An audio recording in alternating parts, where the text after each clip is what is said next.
আপনারা চাইলে অবসর করেন। আমি ওর শ্বশুর শাশুড়ি এবং ওর প্রথম স্ত্রীর সাথেও আপনাদের দেখা করে দিতে পারি। অনেক ও যা বলছে তা কি সত্য? তুমি বৃষ্টিকে বিয়ে করার আগে আরেকটা বিয়ে করেছিলে? বাবা, আমার সন্দেহ হচ্ছিল, কিন্তু এখন রাতুলের কথা শুনে সব পরিষ্কার হয়ে গেছে। একটু আগে যাকে কাজের মেয়ে হিসেবে পরিচয় দিয়েছিলে সে তোমার স্ত্রী। তুই কি সব জানতি? না বাবা, কিন্তু আমি ওর প্রথম স্ত্রীকে চিনি। আজকেও তার সঙ্গে আমার দেখা হয়েছে। এত বড় প্রতারণা! অনেক তুমি এটা কিভাবে পারলা? ও শুধু আপনাদেরকেই ঠকায়নি, ও তার প্রথম স্ত্রী আর তার পরিবারকেও ঠকিয়েছে। সবাইকে না জানিয়ে বিয়ে করেছে, আর এখন সম্পত্তির লোভে বৃষ্টিকে বিয়ে করেছে। একটা স্বার্থপর। অনেক আমি ভাবতেই পারছি না তুমি এত নিকৃষ্ট। সরি। সরি? সম্পত্তির লোভে আমার সহজ সরল মেয়েটাকে বিয়ে করে এখন তুমি সরি বলছো? তোমার একটা সরি দিয়ে দুইটা মানুষের জীবন নষ্ট করে তুমি পাপ ঢাকতে চাও? কেন করলে এমন? আমি তো তোমাকে জোর করিনি, আমি তো তোমাকে ভালোবাসি। সেই শুরু থেকে আমি তোমাকে ভালোবেসে এসেছি, আর তুমি আমার ভালোবাসার এই প্রতিদান। নিরুপায় ছিলাম। চুপ, আর একটা কথাও বলবে না। তোমার সাথে কথা বলতে আমার এখন ঘৃণা।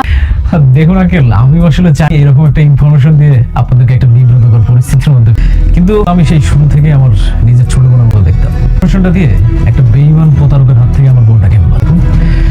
আমি তো সব খবর দিয়ে দিলাম, বাকি সিদ্ধান্তটা আপনাদের উপরে। এখন আমি আসি। তোরা বলছিলাম না তোরা আমার রাস্তার লোকে বানাবো, সেই ফকিরের পথটা কিন্তু আবার চিনাই দিয়ে গেল। আবার থালা হাতে নিই, আর যদি টাকার প্রয়োজন হয় আবার আমার কাছে আসবে, এসে আমার ভাই বলবে। আচ্ছা ঠিক আছে, তাহলে আমি আসি। এতদিন আমার ভালোবাসা ছিল একতল, কিন্তু যেদিন থেকে তোমাকে বিয়ে করেছিলাম ভেবেছিলাম আমি যেভাবে তোমাকে ভালোবাসি ঠিক তেমনই তুমিও আমাকে ভালোবাসবে, কিন্তু আমি ভুল ছিলাম। তুমি কখনো আমাকে ভালোই বাসোনি, আর আজকের যে আঘাতটা তুমি আমাকে দিলে না, এর জন্য আমি তোমাকে কখনোই ক্ষমা করব, কখনোই না। আমি তোমাকে অনেক বিশ্বাস করি। আমার মেয়ে তোমাকে অনেক ভালোবাসতো। এটা তুমি কি করলা? তুমি আমার মেয়ের সাথে চিট করছো, আমার সাথে চিট করলা। এটা আমি তোমার কাছ থেকে আশা করি। আমার মেয়ের যদি কিছু হয় না, আমি তোমাকে ক্ষমা করবো না।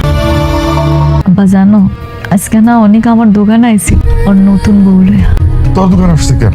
কেন আইসে বুঝো না? ঘুরতে আইসে বউয়ের সাথে। সে তার বউয়ের সামনে আমার কি পরিচয় করাই দিছে জানো? আমি নাকি হেড অফিসে কাজের বউ আছিলাম, আর হ্যাঁ আমার মা। হ্যাঁ লগে নাকি আমার কাজের বউ আর মালিকের সঙ্গে। তুই কিছু কস নাই? আর ওই মাইয়া কি সত্যটা জানে? জানে না মা, আমি কিছু কই নাই। অনেকে আমার লগে যা করছে সেটার বিচার স্বয়ং আল্লাহ করবে। আল্লাহ তোরে কেন যে বারবার পরীক্ষায় ফেলা? আল্লাহ মালিক, আল্লাহই তো পরীক্ষা নিব না আব্বা। আমি পরীক্ষা দিতে প্রস্তুত আছি। মারে আল্লাহ তোর কপালে কি রাখছে? আব্বা তুমি আমরা ভাঙ্গা পড়ো না, আমরা কাঁদো না, ধৈর্য রাখো। দেখো আল্লাহ ঠিকই আমার একটা না একটা ব্যবস্থা করবে। পারি না রে বা, পারি না। তুমি এখন কি চাও? কোন বিষয়? তুমি কি আমাকে ডিভোর্স দিয়ে মেঘলার কাছে চলে যাবে, নাকি আমার সঙ্গেই থাকবে? আমি জানি না, আমার সত্যি ভাগ্যটা খারাপ। কি করব না করব কিছুই বুঝতে পারছি না। ভাগ্য তোমার খারাপ না, ভাগ্য খারাপ আমার। আমি হচ্ছি কপাল পোড়া। তুমি কি চাও? তুমি আমাকে ডিভোর্স দিয়ে বাসা থেকে বের করে দিতে চাও? আমি জানি না কি করব, কি করা উচিত আমি সত্যি জানি না। শোনো চাচা, যা কিছু লেখারাও পরে। বাবা শোনো, বাবা বাকি অনেক পড়ে গেছে। হ্যাঁ হ্যাঁ, এইভাবে তো বাকি দেওয়া। আমিও অসুস্থ মানুষ, আমার মায়েরটা কষ্ট করে সংসার চালাইতে, এইভাবে বাকি দেওয়া। বুঝলাম না চাচা, এত পক পক করতেছো কেন? আর তোমার কাছে বাকি খাই কেডা? কেন বাবা বাকি কথা কয়ে গেল তুমি? চাচা এনে যে দোকানদারি করতেছো চান্দা দিবা না? বস্তি তোমার 1 বছর লেগে দিছে 1 লাখ টাকার জন্য। এখানে যে ব্যবসা করতেছো এটা চান্দা কে দিবে? এই জন্য খাইয়া দেওয়া যাইতেছি, মাস শেষে হিসাব করবো কত টাকা পাই, পরে দিয়ে দিবা, সমস্যা কি? লেখারা হয়ে গেলাম। হ্যাঁ, সরকারি জায়গায় দোকানদারি করতেছি, তোমার আমি চান্দা দেবো কি জন্য? আমার চান্দা দিবা কি লেখা মানে?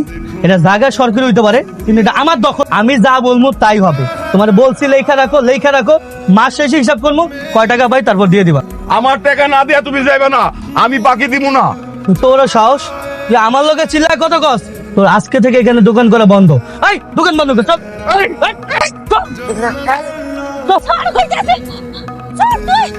তোর এত বড় সাহস আমার আব্বার মারতো? তোর আব্বারে মারবো না কি করবো? তোর আব্বা আমার কাছে টাকা চাইলো কেন? টাকা চাইবো না তো কি করবো? আরে হারামজাদা, কি করবো? তুই দিনের পর দিন বাকি খাবি, আর আমার আব্বার টাকা চাইলে দোষ।